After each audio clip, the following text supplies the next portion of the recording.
आज न जाने मेरी माँ को क्या हो गया, वो गरम तेल में दियों को फ्राई करना शुरू हो गई। मैंने कहा, अरे माँ, कोई और सामान है तो उनको भी फ्राई कर दो। इस तरीके से तो भला तेल और दिए दोनों ही खराब हो जाएंगे।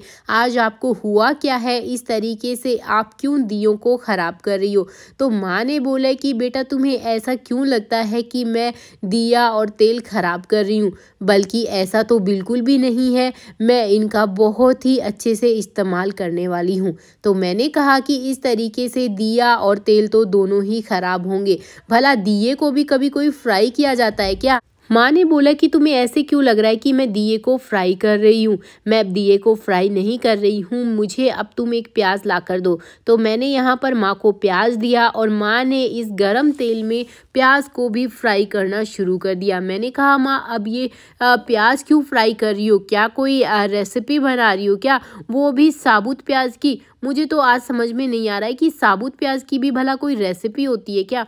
तो माँ ने बोला कि अरे बेटा, ये साबुत प्याज की रेसिपी नहीं है, एक बहुत ही खास सी टिप है जो तुम्हें अभी थोड़ी देर में पता चल जाएगी। तो दोस्तों, यहाँ पर मेरी माँ ने मुझसे लहसुन भी मांग लिया और देखते ही देखते माँ ने यहाँ पर लहसुन को भी इन दियों के साथ में और इस प्याज के साथ में फ्राई करना शुरू कर दिया। तो क्या दोस्तों, आपने कभी इस तरीके से दियों को फ्राई किया है? तो मुझे कमेंट करके ज़रूर बताना और साथ ही साथ ये ज़रूर कमेंट करना कि आप ये मेरा प्यारा सा जो वीडियो है वो देश के कौन से कोने से देख रहे हैं, ताकि मैं आपका थैंक्स कर सकूं।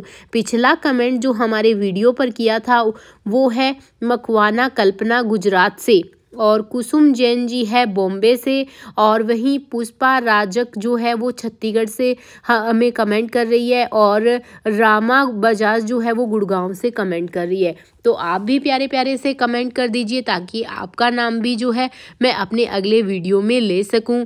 और यहाँ पर देख सकते हैं कि किस तरीके से ये जो दिए का प्याज का जो कलर है वो पूरे तरीके से चेंज हो गया है। मैंने कहा कि माँ, अब इन सबको जलाना है क्या?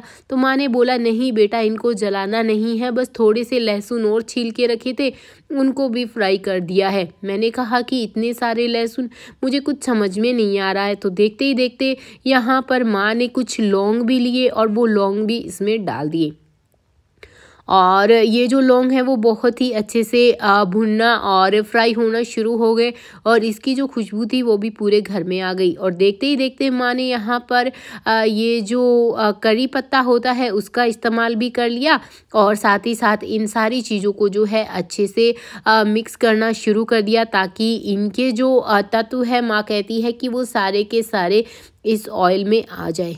तो मैंने कहा कि कहीं आप बालों की तो कोई टिप नहीं बना रही? तो माँ ने बोला कि नहीं बेटा, मैं बालों की टिप क्यों बनाऊंगी।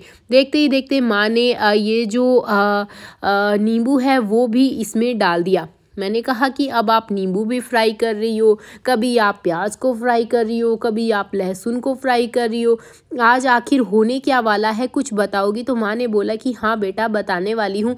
बस मैंने गैस की फ्लेम को जो है बंद कर दिया, और अब एक छलनी और एक बर्तन लेना है जिनसे हम ये सारा का सारा जो प्याज हो गया, ये लहसुन हो गया, जितनी भी चीज़ें हैं उनको अच्छे से छान लेंगे।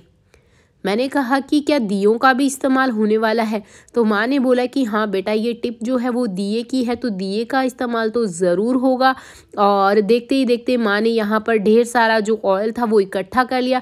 मैंने कहा कि अब क्या करने वाली हो? तो माँ ने बोला कि अब बेटा, हमें इस्तेमाल करना है कॉटन की। हमें छोटी छोटी लोई बनानी है, जिस तरीके से हम मंदिर में लोई बनाते हैं, बस उसी तरीके की ये लोई हमें बनानी है। और देखते ही देखते माँ ने यहाँ पर सारी लोई बना ली, और मैंने कहा कि अब क्या करना है? तो माँ ने बोला कि अब इन दियों का इस्तेमाल करना है। ये तेल भी अब नॉर्मल हो चुका है, और ये दिए जो हैं हमें अब बहुत ही अच्छे से काम आएंगे। मैंने कहा, भला दियों का क्या काम है? तो माँ ने बोला कि अभी बताती हूँ, बस इनमें मुझे फटाफट से ये जो लोई हमने तैयार करी है इनको डालने दो, ताकि हम इसका जो है अच्छे से इस्तेमाल कर सके। तो मुझे अब समझ में आ रहा था कि माँ अब ये जो ऑयल माँ ने तैयार किया है वो सारा का सारा इस में डाल देगी, यानी कि इन दियों में ये जो सारा ऑयल है वो डाल देगी। तो मैंने कहा कि माँ, मुझे ये तो समझ में आ गया है कि आपने दिए का कोई सामान तैयार किया है, लेकिन ये नहीं समझ में आया कि आखिर इस तरीके से आप दियों में तेल डालकर कौन सी रेसिपी बनाने वाली हो।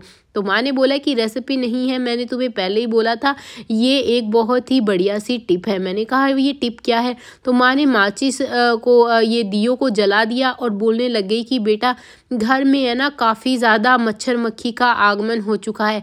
ठंड के जाते ही क्या होता है कि मच्छर मक्खी जो है बहुत ज़्यादा परेशान करने लगते हैं।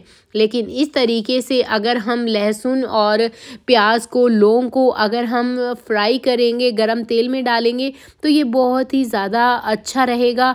घर में जो नेगेटिविटी होती है वो भी कहते हैं कि दूर होगी, और ये जो लहसुन प्याज जो तेल हमने तैयार किया है उसकी स्मेल से सारे मच्छर मक्खी भाग जाएंगे। तो बहुत ही अच्छी और बहुत ही यूज़फुल टिप लगी दोस्तों मुझे। आप लोगों को कैसी लगी मुझे कमेंट करके ज़रूर बताना। Bye bye friends, take care.